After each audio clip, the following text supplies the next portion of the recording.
गुरुमुखो, आज का सत्संग बहुत ही लाभकारी है। सभी गुरुमुख ध्यान पूर्वक सुने और लाभ उठाएं। गुरुमुखो, संत महापुरुषों का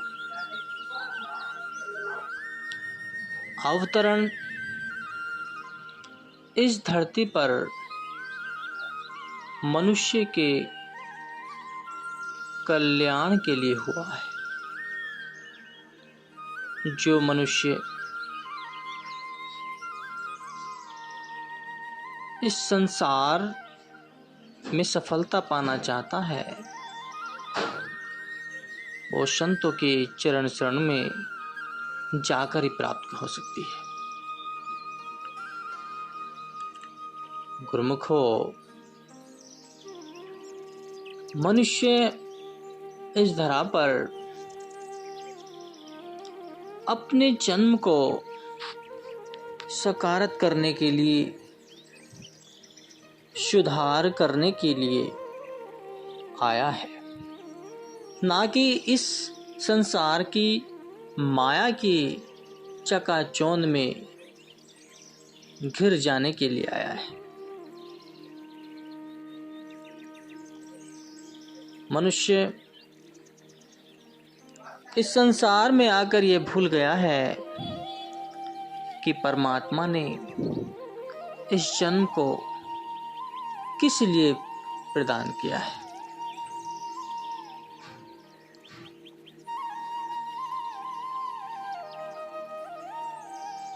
समझदार मनुष्य वही है जो अपने इस जन्म के लक्ष्य को जान गए और समय से संतों की शरण में जाकर उनके दिए हुए नाम की दीक्षा को प्राप्त करके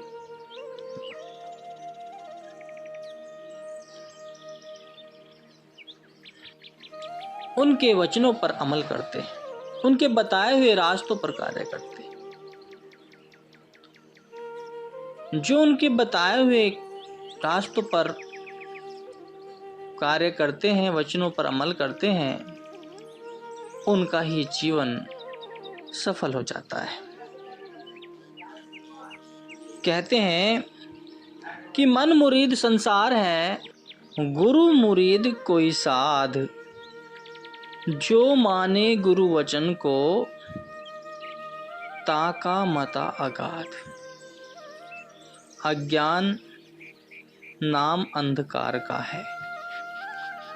अज्ञानी जीव चाहे कितने ही हाथ पांव मारता रहे, उसका परिणाम कुछ भी नहीं है, क्योंकि अंधेरे में किया हुआ कार्य कभी भी ठीक नहीं समझा जाता। जब अज्ञानी जीव अंधेरे में है तो फिर ऐसी हालत में वह अपनी भलाई की सोच ही क्या सकते हैं। शुभ कर्म करने अच्छे, बिल्कुल कुछ न करने से तो किसी न किसी नाम का जाप करना भला है। परंतु जो गुरुमति द्वारा नाम जपा जाएगा, उसका फल कुछ और होगा, और मनमति से नाम जपने का फल कुछ और होगा। इन दोनों में अंतर बहुत है। गुरुमति नाम भगवान से मिलाएगा और मनमति नाम माया में गिराएगा। मान लो अगर स्वर्ग का सुख भी प्राप्त हो जाए तो भी कुछ नहीं, क्योंकि स्वर्ग भी माया है। इसी कारण से संतों का उपदेश होता है कि जीवन को मनमति का त्याग कर गुरुमति धारण करनी चाहिए, जिससे वह माया के बंधनों से छूटकर मुक्ति को प्राप्त करे। इसलिए अपनी मनमति से भले ही हम नाम जपते हों, परंतु ज्ञान का सूर्य तब तक प्रकाशमान नहीं होगा तब तक गुरुमति द्वारा नाम का सुमरन न करोगे। कहते हैं कि राम राम सब कोई कहे, कहने का विचार वही राम साधु कहे, वही कहे संसार। और दूसरा कारण नाम से लाभ न उठाने का यह है कि लोग नाम के वास्तविक रूप को नहीं जानते, उनको असली नाम का ज्ञान नहीं है। यदि असली नाम उनको मिला होता तो वह अवश्य ही सच्चे सुख और शांति को प्राप्त हुए होते, परंतु देखने में यही आता है कि वे राम राम का पाठ करते हुए भी दुखों का शिकार बने रहते हैं। इससे सिद्ध है कि वे अभी तक नाम की असलियत से दूर हैं। नाम वास्तव में कोई अक्षर नहीं है और न ही लिखने पढ़ने और जीवा पर लाने का विषय है। यदि नाम कोई अक्षर होता तो फिर मनुष्य को संत सद्गुरु की शरण में जाने की आवश्यकता नहीं होती। अनंत पोथियां पुस्तकें अक्षरों से भरी पड़ी, वहीं से नाम प्राप्त कर लिया जाता। यदि नाम लिखने पढ़ने की वस्तु होती तो संसार में बड़े बड़े विद्वान पंडित हो गुजरे, उनको नाम मिल गया होता। रावण चारों वेदों का वक्ता था, परंतु नाम की महिमा को उसने भी नहीं जाना। गोस्वामी तुलसीदास जी सकल शास्त्रों के ज्ञाता और बड़े उच्च कोटि के विद्वान थे, परंतु नाम के बिना कामदेव के हाथों ऐसे मूर्छित हुए जिसका वर्णन नहीं हो सकता।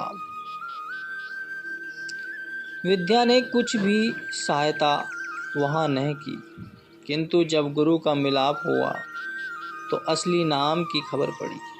इस वास्ते नाम पुस्तकों में नहीं है, वह गुरु के अधीन है और सदा गुरु व शिष्य के अंतर्गत शीना व शीना उधरता चला जाता है।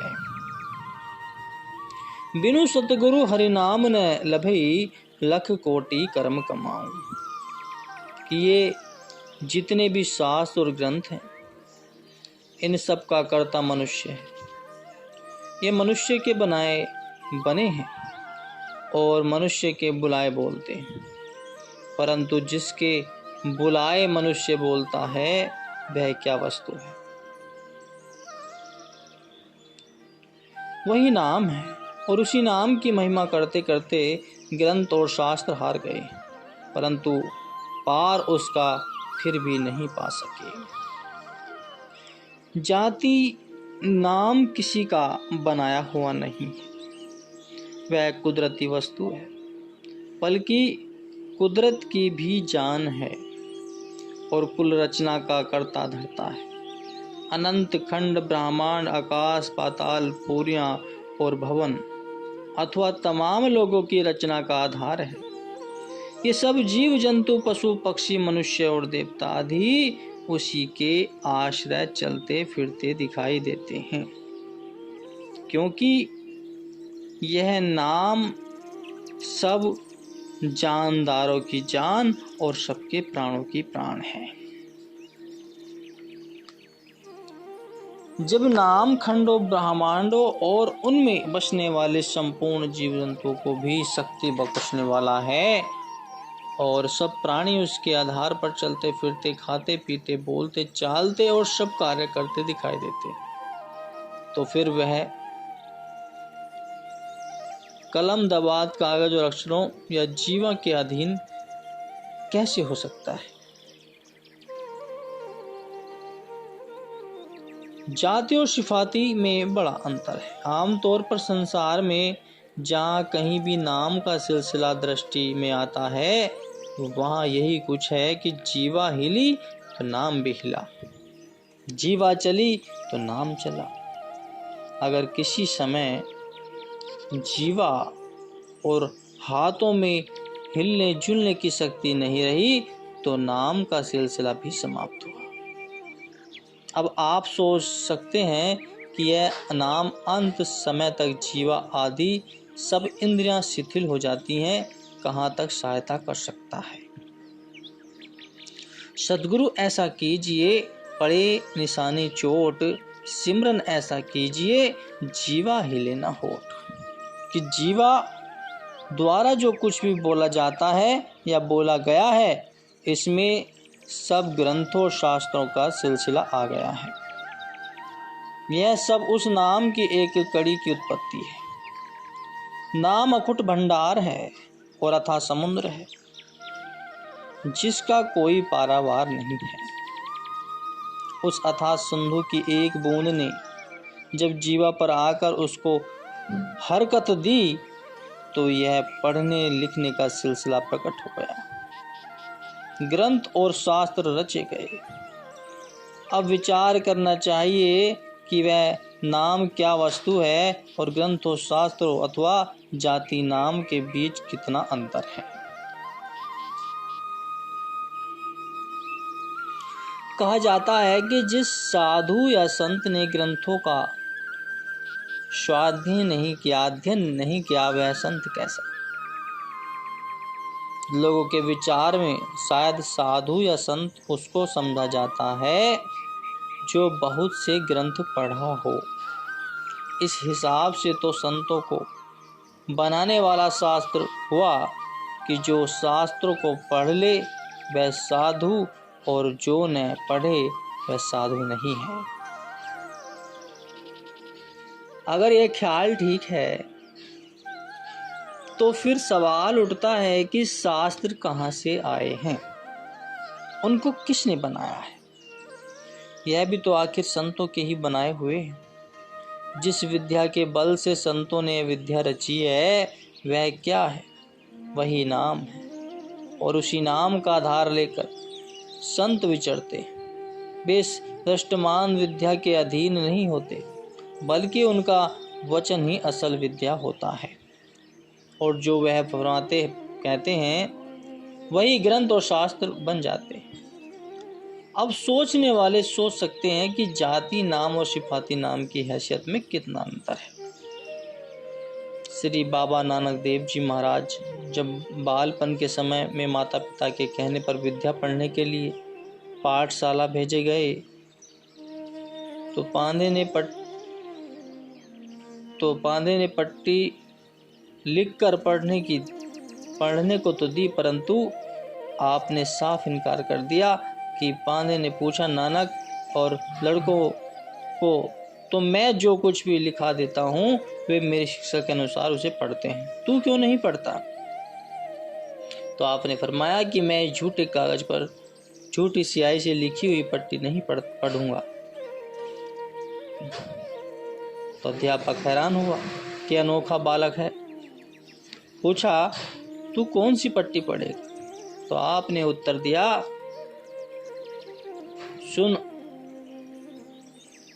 सुन अध्यापक, मैं तुझे असली पट्टी बतलाता हूँ। यदि तू उसको पढ़ा सकता है तो पढ़ा, वरना झूठी पट्टियां पढ़ाने के लिए मैं नहीं आया हूँ। आप फरमाते हैं कि जाली मोह घसी मसू करी मती, कागजू करी सारू, भाऊ कलम करी चितु लेखारी, गुरु पूछी लिख विचारो।